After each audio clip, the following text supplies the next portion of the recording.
Novitasari dari kelompok 1. Hai, aku Najdatul Nasafa dari kelompok 1. Hai, aku Reza Nurlaina Nanda Silvia Strada dari kelompok 1. Perkenalkan, nama saya Satifah Penalgas Cahyana dari kelompok 1. Hai, saya Riki Ramadan dari kelompok 1.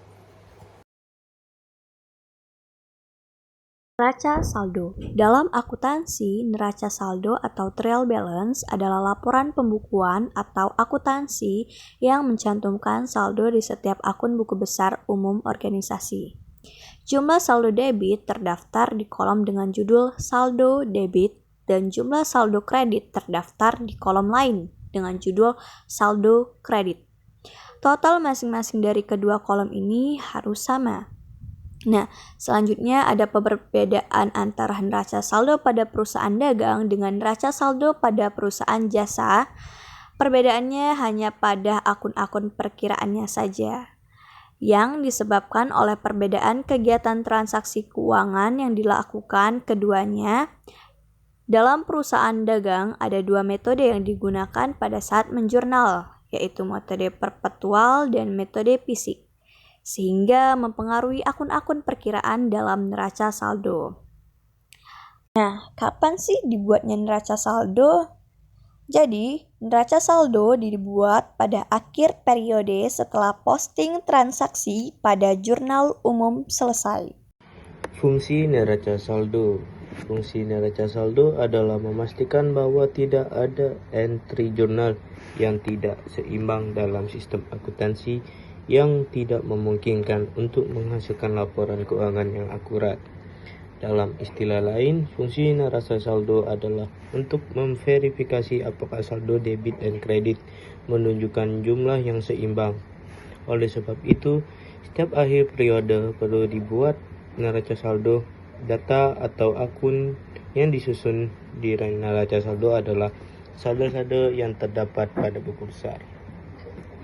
Contoh fungsi neraca saldo ada 4, yaitu 1. Mempersiapkan laporan keuangan. 2. Pencatatan dan keseluruhan saldo. 3. Mengoreksi kesalahan pencatatan. 4. Monitoring perusahaan neraca saldo. 1. Mempersiapkan laporan keuangan, yaitu untuk bahan penyusunan laporan keuangan di sebuah perusahaan. Neraca saldo biasanya akan dibuat sebelum melakukan penyusunan suatu laporan keuangan di perusahaan. Itu sebabnya pembuatan laporan keuangan memakai neraca saldo. Informasi yang tercatat di laporan keuangan berdasarkan dari neraca saldo. 2. Pencatatan keseluruhan neraca saldo.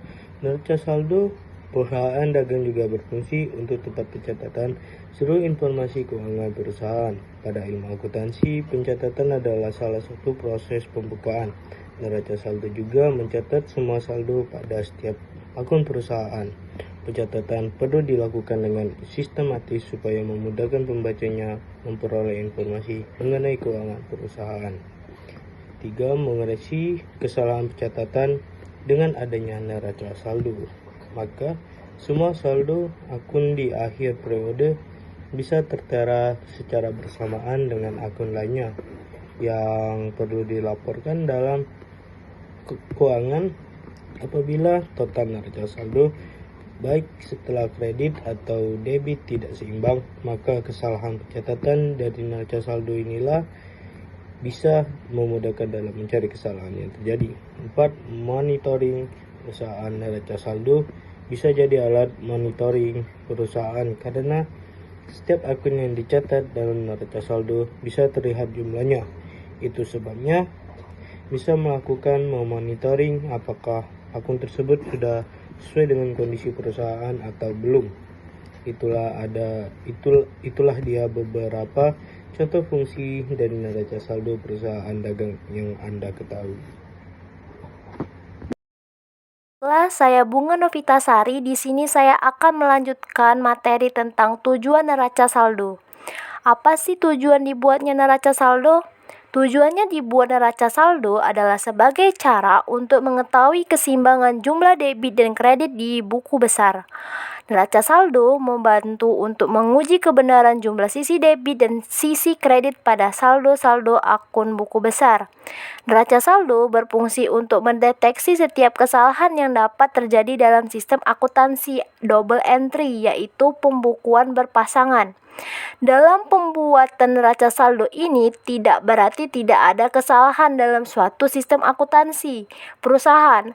Ada kalanya dalam neraca saldo ini juga dapat terjadi kesalahan, misalnya transaksi yang diklasifikasi tidak benar atau hilang dari sistem, dan masih ada kemungkinan kesalahan dalam materi yang tidak terdeteksi oleh prosedur.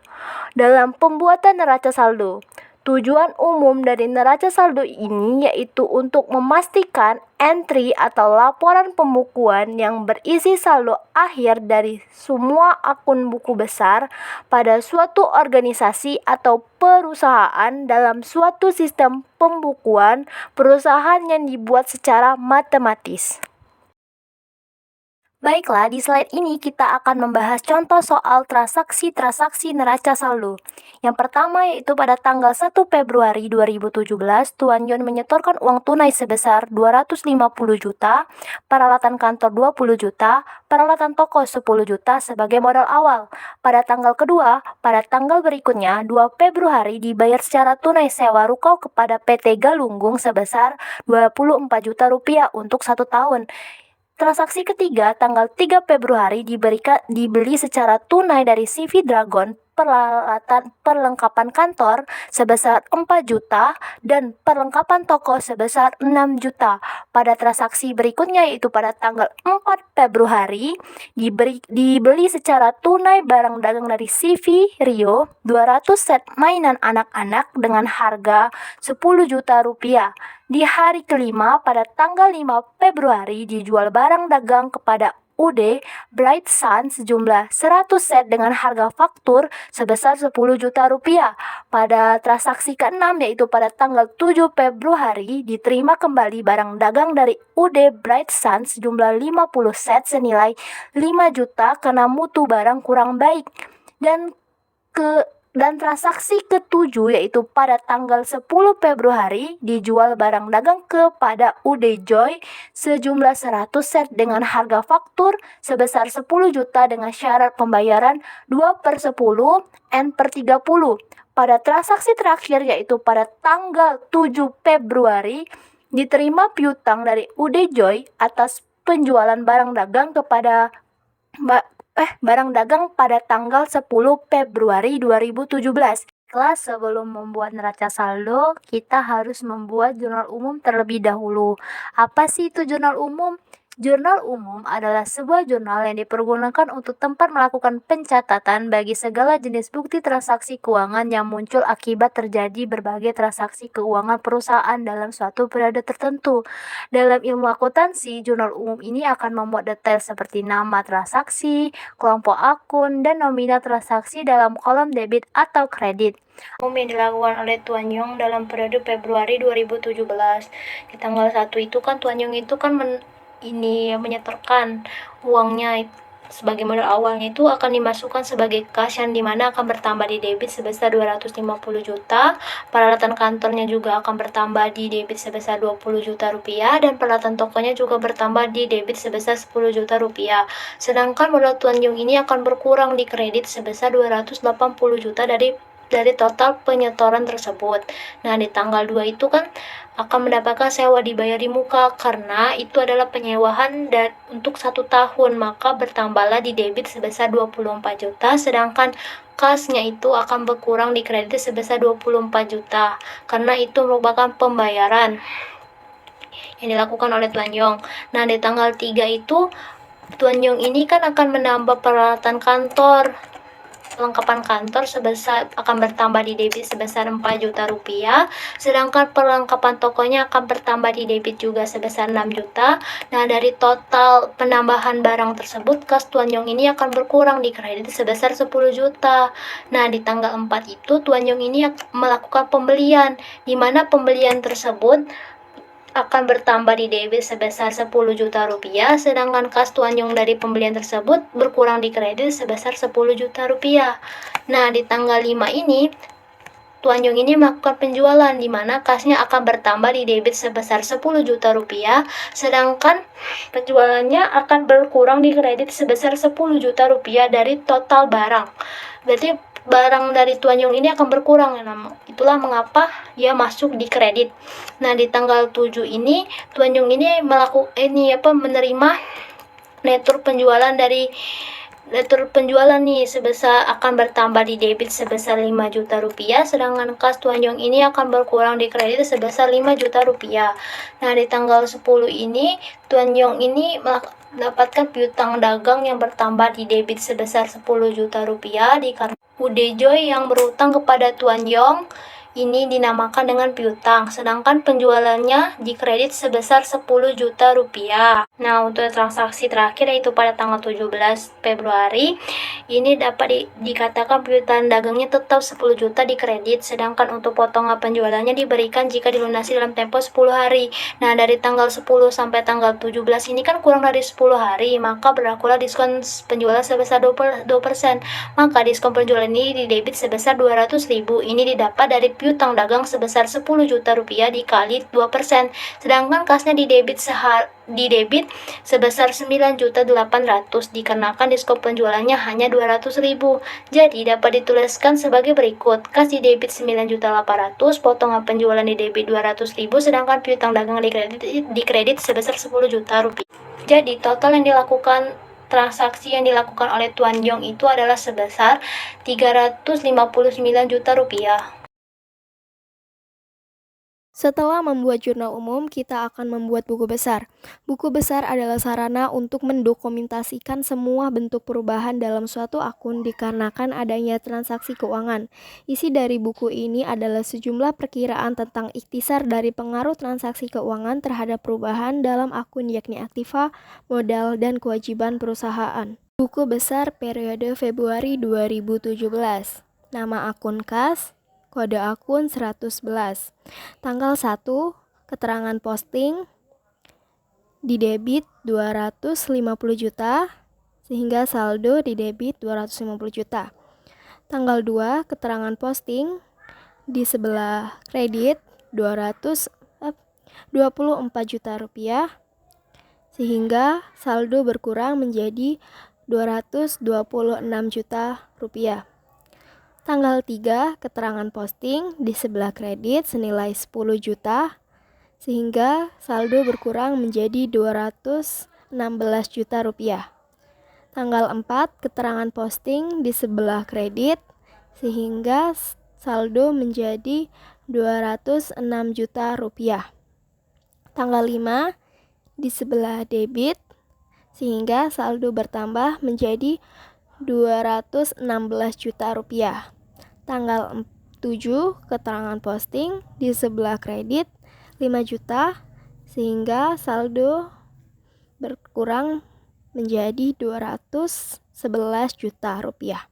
Tanggal 17, di sebelah debit senilai 9.800.000, sehingga saldo bertambah menjadi 200 juta 20 usaha, kode akun 100.000 rupiah. Tanggal 2, keterangan posting di sebelah debit 24 juta, sehingga saldo di debit 24 juta. Nama akun perlengkapan, kode akun 114. Tanggal 3, keterangan posting di sebelah debit 6 juta rupiah, sehingga saldo di debit 6 juta. Tanggal 3, keterangan posting di sebelah debit 4 juta, sehingga saldo bertambah menjadi 10 juta rupiah. Nama akun beban sewa, kode akun 513. Tanggal 10, keterangan posting di sebelah debit 10 juta, sehingga saldo di sebelah debit 10 juta. Tanggal 17, keterangan posting di sebelah kredit, sehingga saldo berkurang menjadi saldonya kosong karena tadi di sebelah kredit 10 juta. Nama akun peralatan, kode akun 121. Tanggal 1, keterangan posting di sebelah debit 20 juta sehingga saldo di sebelah debit 20 juta. Tanggal 1, keterangan posting di debit 10 juta sehingga saldo bertambah menjadi 30 juta. Nama akun modal, kode akun 311. Tanggal 1, keterangan posting di kredit 280 juta sehingga saldo di sebelah kredit 280 juta. Nama akun penjualan, kode akun 411. Tanggal 5, keterangan posting di sebelah kredit 10 juta sehingga saldo di sebelah kredit 10 juta. Tanggal 10, keterangan posting di sebelah kredit sehingga saldo di sebelah kredit bertambah menjadi 20 juta. Selanjutnya ada retur penjualan, dapat dilihat dari jurnal umum pada tanggal 7. Di keterangan nama akun retur penjualan pada kas senilai 5 juta di debit. Maka kita letakkan di buku besar akun retur penjualan. Kita buat keterangannya posting di debit 5 juta dan di saldo juga 5 juta. Selanjutnya ada diskon penjualan. Dapat dilihat pada jurnal umum pada tanggal 17. Diskon penjualan letaknya ada di debit sebesar 200.000, maka kita pindahkan di buku besar dengan akun diskon penjualan, keterangannya posting aja di sebelah debit sebesar 200.000. serta di saldo di sebelah debit juga 200.000. Selanjutnya ada pembelian. Kita lihat pembelian pada jurnal umum ada pada tanggal 4. Di keterangannya kita letakkan di buku besar dengan keterangan posting. Letaknya di debit sebesar 10 juta dan saldo juga di debit sebesar 10 juta. Selanjutnya neraca saldo. Ini adalah contoh dari neraca saldo yang telah kami buat pada soal yang telah kami tampilkan tadi. Dapat dilihat neraca saldo sama saja seperti jurnal umum, membuat tabel yang berupa nomor akun, nama akun, debit dan kredit, serta di bawahnya ada jumlah atau total. Nah, nomor akun ini didapat dari buku besar. Nama akun didapat juga dari buku besar dan debit kredit juga didapat dari buku besar. Jadi neraca saldo ini hanya memindahkan saja akun-akun yang ada pada buku besar. Yang pertama nomor akun 111, nama akun kas. Kita lihat pada buku besar kas itu terletak di sebelah mana? Pada buku besar, kas itu terletak di debit senilai 220.800. Jadi kita letakkan juga pada neraca saldo di sebelah debit dengan jumlah 220.800. Terus ada nomor akun 113 dengan nama akun piutang usaha. Piutang usaha yang ada di buku besar tadi senilai 0, maka kita tulis juga senilai 0. Selanjutnya ada nomor akun 114 dengan nama akun perlengkapan. Kita lihat di buku besar, perlengkapan letaknya di debit atau di kredit. Nah, pada buku besar, perlengkapan terletak di debit senilai 10 juta. Maka kita tulis juga di neraca saldo perlengkapan di sebelah debit senilai 10 juta. Selanjutnya ada nomor akun 513, nama akun beban sewa. Kita lihat juga dari buku besar, beban sewa terletak di sebelah mana. Ternyata beban sewa di buku besar terletak di sebelah debit senilai 24 juta. Kita tuliskan juga di neraca saldo, nama akun beban sewa, sebelah debit sebesar 24 juta. Selanjutnya ada nomor akun 121, nama akun peralatan. Kita lihat peralatan yang ada di buku besar senilai berapa. Di buku besar senilai 30 juta, maka kita letakkan juga di neraca saldo sebelah debit sebesar 30 juta. Selanjutnya ada nomor akun 311 dengan nama akun modal. Pada buku besar, modal ini terletak di sebelah kredit senilai 280 juta rupiah. Maka kita letakkan juga pada neraca saldo modal di sebelah kredit senilai 280 juta rupiah. Selanjutnya ada nomor akun 411, nama akun penjualan. Di buku besar, penjualan ini terletak di kredit sebesar 20 juta. Maka kita letakkan juga neraca saldo sebesar 20 juta di kredit. Nah, selanjutnya ada 511 dengan nama akun retur penjualan, letaknya di debit senilai 5 juta. Selanjutnya ada nomor akun 512 dengan nama akun diskon penjualan, letaknya di debit sebesar 200.000. Selanjutnya ada nomor akun 513 dengan nama akun pembelian, letaknya di sebelah debit sebesar 10 juta. Jadi, neraca saldo ini hanya memindah-mindahkan saja data yang telah kita buat pada buku besar. Nah, setelah kita memindahkan semua data dan akun yang ada pada buku besar, kita akan menjumlahkan debit dan kreditnya. Jumlahkan 220